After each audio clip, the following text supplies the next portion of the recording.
Hey guys, welcome to the fourth episode of my YouTube channel. As usual, this is your host Natalie. If you can see behind me, they are animals. Right now I'm at UWEC, located in Entebbe. UWEC is Uganda Wildlife Conservation Education Center. For you guys that didn't know, UWEC was opened in 1952 by the colonial government. It is the only zoo in Uganda that is home to the big five, the African big five animals. So please come take a look with me. We're going to go around together and I hope you learn something new.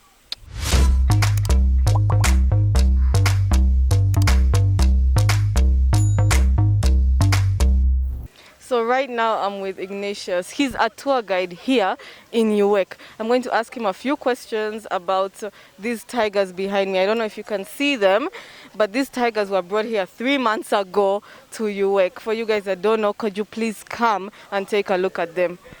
How are you, Ignatius? I'm good, how are you? I'm okay. So could you tell me a bit more about these tigers? How come they're here? Where did they come from? Okay, we have the two tigers. The black, the one with white color is a male. Then the one in gray is a female. These tigers were got from South Africa. And we exchanged these tigers with 60 black and white colobus monkeys. It is one of the ways how we work acquire animals. We do exchange animals, especially animals that are not native here in Uganda. If we need them, we do normally consider the public demand also. They have been demanding tigers here in Uganda. We used to have tigers in the 60s, but the tigers didn't produce, and when they aged, they died. So we thought we could bring these tigers back to Uganda. So the tigers are now 3 months here from South Africa. We feed them on fresh beef meat, and each takes 8 kilograms of meat per day. So the reason why they are here is for education purposes, but again to support conservation in Uganda. Okay. Yes, it is a new product that we have brought in for our clients. Yes. So let me ask you, you said that the tigers are black and white. So a female tiger is black or white? Does it matter on the color? No. We have different types of tigers. Yes. The ones we have here, the Bengal tigers, the color doesn't matter anyway. Okay. Yes. So right now I'm still with Ignatius and there's a leopard behind us at UWEC once again. Let me ask him a few questions about this leopard. The leopard is called Vincent for you guys that don't know. The first thing I want to know is, how do you name these animals? All animals here in the zoo have names? Yes, most of them have. And these names come like after sponsors. Someone comes and I'm sponsoring this animal for life. Call it my name. Then others that are rescued in the wild, the first person to see the animal, sometimes we decide to give the animal that name. Then also you find like an animal comes when it is a baby and someone is hand raising this animal. So it is part of his life. So we can decide to give that animal the name of that. So I want to ask you, I know maybe do people have these animals in their homes illegally and then you take it from them? Actually, one of the mandates of UWEC, we do rescue animals, rehabilitate, and release back to the wild. So people who have animals illegal in their homes, we go and pick these animals from them. We have spies all over. So if we find that you have a wild animal and you don't have a license, we take the animal away from you and there is a penalty for that. I hope you guys heard that. You better not keep wild animals in your home. So Vincent, I want to know, doesn't this animal get bored? It's alone. Yes, that's a good question. Leopards are solitary animals. They only come together during the mating seasons. Yeah. But of course, sometimes, like when they are aging, especially the old ones, they are abandoned. So at the end of the day, they end up getting their new group. So you find them in groups when they are at the later age. But when they are still young, they are solitary. They only come together during the mating season. And when it is done, There you go. So Vincent is very fine. But now we are planning to bring in another one for breeding. Yes, for breeding, because Vincent is aging and we may need another leopard when he's away. Okay. So we are planning to bring in a female and the process is on. So what does Vincent do when it enters the heat season? Uh, the signs, one, it will start making noise every time. The behavior will change. It will be aggressive. Yeah, and of course some of the physically you can tell that this animal wants something. Apparently, Vincent is marking his territory. So the reason he was walking around was to mark his territory, to see if anything is moving and to show this is my area. You know, you can't mess with me. So after here, we're going to see another cat, and that's the lion, you know, part of the big five. So right now behind me is the lion, which is part of Africa's big five. For you guys that can see, for some reason it looks like all the cats in this place are hibernating. And lazy, which is quite interesting. It's not exactly interesting. So I hope you guys can take a look at all these lions. I'm wondering which one is female and which one is male, and what makes this animal the king of the jungle.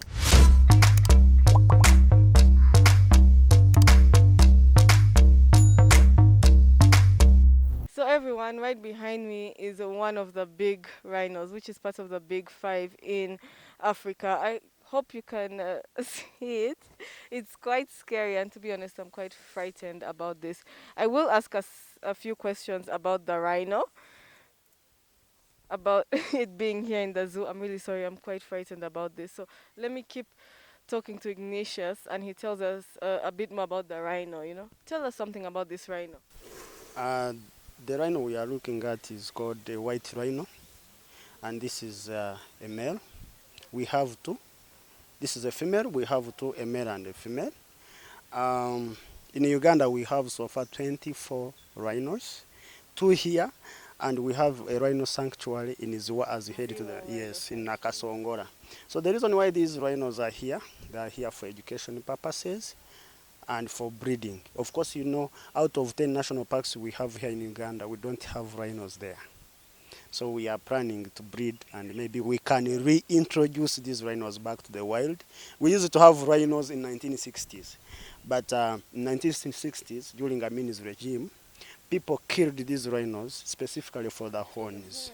You know, in those Asian Indian countries, they treasure these horns so much. Okay. So they kill these rhinos purposely for the horn. Okay. So you can imagine killing all these animals. I heard that one horn is actually about $60,000. Is it true? Yes, yes. We have tried to interact with these people, why they kill the rhinos and why they need these horns. And of course, some of the reasons they give are so weird. But of course, up to now, people hunt them. So for us here, the two we have here, they are well protected. We have cameras everywhere to monitor these rhinos, and the security personnel. We have the game rangers, security personnel, and the UPDF just to protect these two. Yes. Rhinos. So as you guys know, these rhinos are basically hunted for the horns. The horn is about $60,000, but here this rhino is extremely protected. There are two rhinos here, and I heard that the white rhino is extinct. But you said that this is a white rhino. The extinct one is the black. The black rhino. Okay, okay.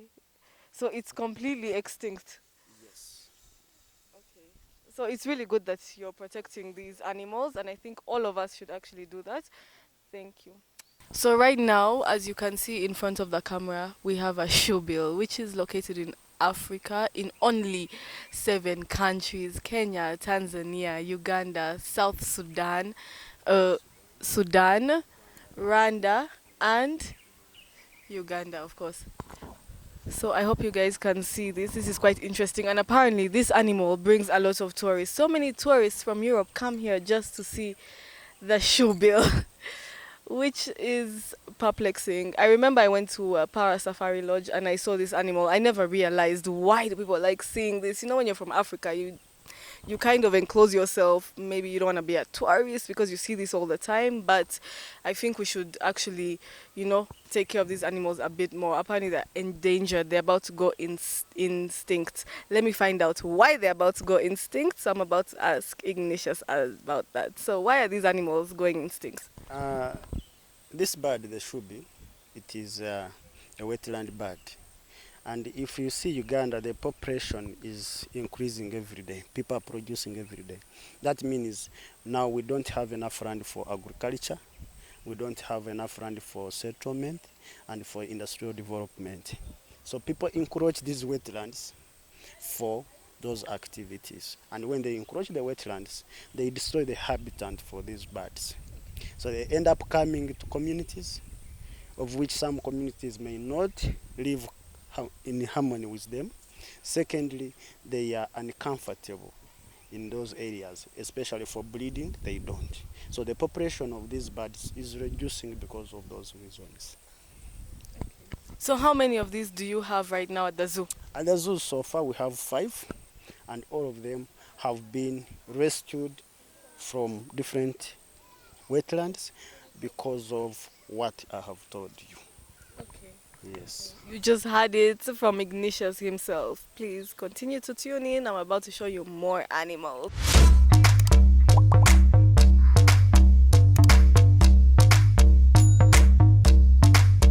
So right now I'm with Charles the elephant, which is part of the big 5. If you can see, I'm actually touching it. I think it likes me. This is very, oh my god, it's scary, but Charles is a sweetheart. Why does Charles like me? No, stop. Continue. I'm scared. Don't be. You see this thing, it's like it sucks. It's like a vacuum.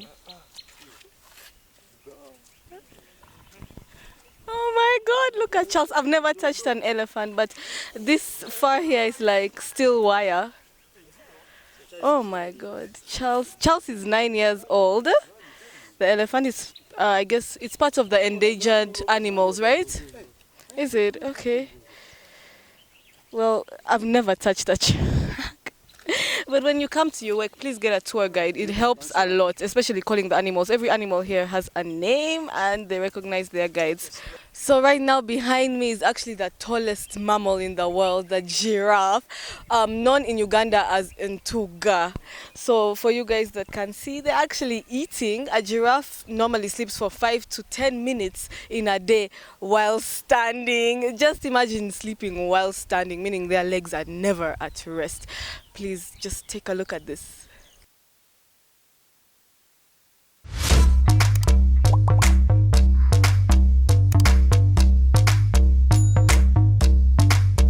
So guys, I'm here with Eric. He's actually come to the zoo to look at animals. I want to ask him, why does he like the zoo? What interests you about the zoo? I'm a zoophilist. Okay. I love nature. My best TV program is Nat Geo. I love to look at how the environment runs because you need to balance nature too. So how often do you come to the zoo? Once in a while. Because these are endangered species, okay? It's better to put them in the wild than in the zoo. Yeah. So what's your favorite animal here in UWEC? The baboons. They're my favorite animals. What brought me this time were the tigers, the Bengal tigers that were just brought in Uganda. Okay. Yeah. What about the snake behind us? Snakes are they're part of life. I always find them at Reptile Village because they have more species than here. Here they have like 2. They have only the black cobra and the African rock python. Okay. Yeah. So Eric has told us what he likes about the zoo. Eric loves animals, so I guess he's always looking at snakes and monkeys.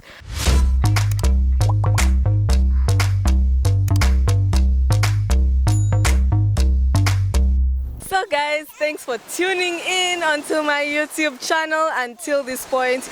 Right now I'm behind Africa's largest lake, Lake Victoria, and I'm still at UWEC. So I just want to say, please, let's conserve the environment. Let's protect our animals, our plants, and anything to do with nature. Remember, if you find an animal that you're not familiar with, call UWEC. Call UWEC and they will help you out and they'll pick it up and tell you what to do. Well, thank you guys so much for tuning in this far. This is your host, Natalie. Bye-bye.